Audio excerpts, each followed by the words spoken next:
2026 সালে যে মডেলটা আসবে সেটাতে নাকি ডাবল ডিস্ক হয়ে আসবে। তো গাইস এটা সম্পূর্ণ বানোয়াট একটা কথা, এটা একদম ভুল ধারণা। তো সুজুকি জিক্সার মনোটন বাইক 2 লক্ষ টাকা বাজেট সেগমেন্টে একদম বেস্ট হবে, 4B'র থেকেও ভালো হবে। কারণ 2026 সালে কালারের মধ্যে কোনো পরিবর্তন আসবে না, বা বাইকের আদার্স যে সাইডগুলো আছে তো এর মধ্যেও কোনো প্রকার পরিবর্তন আসবে। একটা সেলের প্রথম বাইকের ইমোশনই হচ্ছে এই সুজুকি জিক্সার মনোটন, যারা মধ্যবিত্ত আছে। তো আপনি যদি বাইক দিয়ে স্টান্ট করতে চান তাহলে আপনার কাছে এটার থেকে সুজুকি জিক্সার মনোটন বাইকের থেকে 4B বেস্ট অপশন হয়। কারণ 2 লক্ষ টাকা বাজেট সেগমেন্টে এখন পর্যন্ত বাংলাদেশে অন্য কোনো বাইক আসে নাই এরকম স্টাইলিশ লুকস এন্ড। তো যারা মুরব্বী আছেন বা একটু বয়স্ক মানুষ তো তারা এই বাইকটা, তো যারা 2026-এ আপনারা বাইক কিনতে চাইতেছেন যে 2026 সালে নতুন মডেল আসবে, তো এই আশায় না থেকে আপনাদের কাছে যদি বাজেট থাকে তাহলে আপনারা 2025-এর মডেলটা এখনই নিয়ে নিতে পারেন। আর যারা গাইজ বড় লোক বাপের পোলা পান তারা তো প্রথমেই GSX-R বা R15 দিয়ে শুরু করে। Hello bikers and bike lovers, আসসালামু আলাইকুম। আশা করছি আপনারা সকলে অনেক ভালো আছেন। তো গাইস আপনি যদি 2025 সালের শেষের দিকে এসে একটা সুজুকি জিক্সার মনোটন বাইক কিনতে চান, নতুন বাইক, তাহলে গাইস আজকের ভিডিওটা আপনার খুব উপকারে আসবে আর ভিডিওটা খুব হেল্পফুল হবে। তো গাইস তার কারণ আজকের ভিডিওতে আমি আপনাদের সাথে কথা বলবো সুজুকি জিক্সার মনোটন বাইকটা আসলে কাদের জন্য, কাদের নেওয়া উচিত, কাদের পছন্দ হবে, কাদের পছন্দ হবে না। সরি গাইস, কাদের পছন্দ হবে কাদের পছন্দ হবে না বলতে সবার পছন্দ এক না। তো একটা জিনিস একজনের কাছে পছন্দ হইলে তো অপরজনের কাছে এই বাইকটা পছন্দ নাও হইতে পারে। আর গাইস আজকের ভিডিওতে আপনাদের কিছু গুরুত্বপূর্ণ কথা বলবো যেগুলা আমি অনেক কমেন্ট পাইতেছি, তো সেই কমেন্টগুলোর উত্তর দিব। তো এই কমেন্টগুলো থেকেই শুরু করি। তো গাইস অনেকেই আমাকে বলেন যে সুজুকি জিক্সার মনোটন 2025 সালের শেষের দিকে এসে 25-এর মডেলটা নেওয়া ভালো হবে নাকি 26-এর মডেলের জন্য অপেক্ষা করতে হবে বা অপেক্ষা করলে ভালো হবে। তো গাইস এই কথাটার উত্তরে যদি আমি বলি তাহলে সেটা হচ্ছে, আমি কয়েকটা শোরুম থেকে আমি খবর নিয়ে দেখছি 2025 সালের যে মডেলগুলো আছে তো এই মডেলগুলাই, এই সেম বাইকগুলাই কিন্তু 2026-এ শুধুমাত্র নামটা পরিবর্তন করে 2026 বসিয়ে দিয়ে কিন্তু তারা এই বাইকটাই সেল করবে। তো 2025 সালে অনেক অনেক নতুন নতুন কালার চলে আসছে, যেমন সিলভার কালার, তো আর কালো কালারের মধ্যে কিন্তু একটা স্টিকার করা আছে, তো আর অন্যান্য যে কালারগুলো আছে 2025-এর মডেলের, তো এই বাইকগুলাই কিন্তু 2026-এর মডেল হিসেবে তারা চালিয়ে দিবে। তার কারণ 2026 সালে কালারের মধ্যে কোনো পরিবর্তন আসবে না, বা বাইকের আদার্স যে সাইডগুলো আছে তো এর মধ্যেও কোনো প্রকার পরিবর্তন আসবে না। 2025-এর মডেলেও যেরকম আপনারা সার্ভিস পাবেন বা 2025-এর মডেলেও যেরকম তাদের বাইকের মডেলটা আছে 2026 সালেও ঠিক তেমনই থাকবে।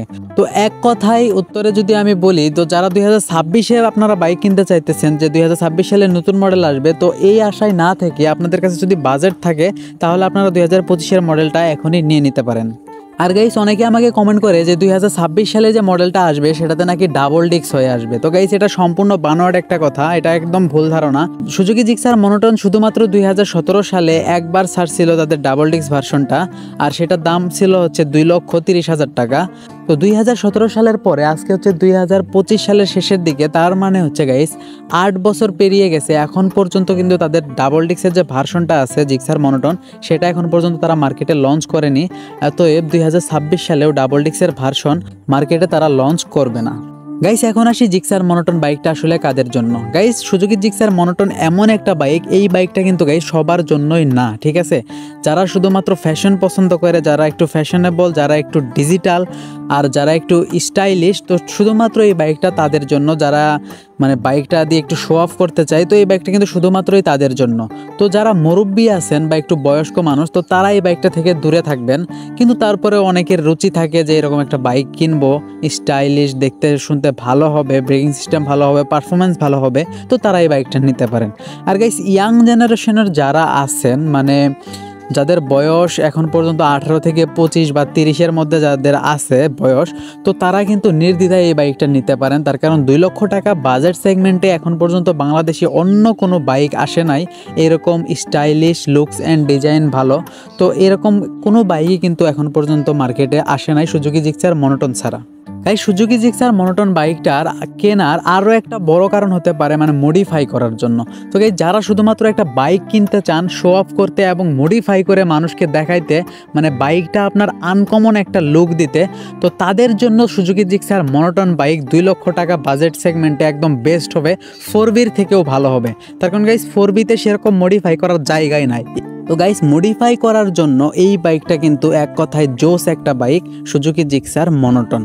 Guys Suzuki Gixxer monotone bike মানে একটা সেলের দুর্বলতা, একটা সেলের ইমোশন, মানে একটা সেলের প্রথম বাইকের ইমোশনই হচ্ছে এই সুজুকি জিক্সার মনোটন। যারা মধ্যবিত্ত আছেন আর যারা গাইস বড়লোক বাপের পোলা পান, তারা তো প্রথমেই GSX-R বা R15 দিয়ে শুরু করে। তো যাদের ছোটোখাটো একটা স্বপ্ন থাকে আর যারা বাইক মডিফাই করতে চায়, তো তাদের জন্য সুজুকি জিক্সার মনোটন বাইকটা কিন্তু একটা best option, one of the best option. আর গাইস অনেকেই আমাকে কমেন্ট করে যে সুজুকি জিক্সার মনোটন বাইক দিয়ে স্টান্ট করা যায় কি না। তো গাইস এটা কিন্তু কোনোভাবে একটা স্টান্ট বাইক না, এই বাইক দিয়ে কিন্তু সেরকম ভালো কোনো স্টান্ট করা যায় না, ঠিক আছে। ওই উইলি টুইলি মানে সেরকম ভালোভাবে দেওয়া যায় না, কিন্তু যদি আপনি এর আগে অন্য কোনো বাইক দিয়ে উইলি মারা শিখে থাকেন তাহলে আপনারা মারতে পারবেন, কোনো সমস্যা নেই। কিন্তু তারপরেও গাইস একটা বিষয় এখানে, সেটা হচ্ছে যে এই বাইকটা কিন্তু তারা মোটেও স্টান্ট বাইক হিসেবে তৈরি করে নাই। তো স্টান্ট বাইকের, তো আপনি যদি বাইক দিয়ে স্টান্ট করতে চান তাহলে আপনার কাছে এটার থেকে সুজুকি জিক্সার মনোটন বাইকের থেকে 4B বেস্ট অপশন হবে।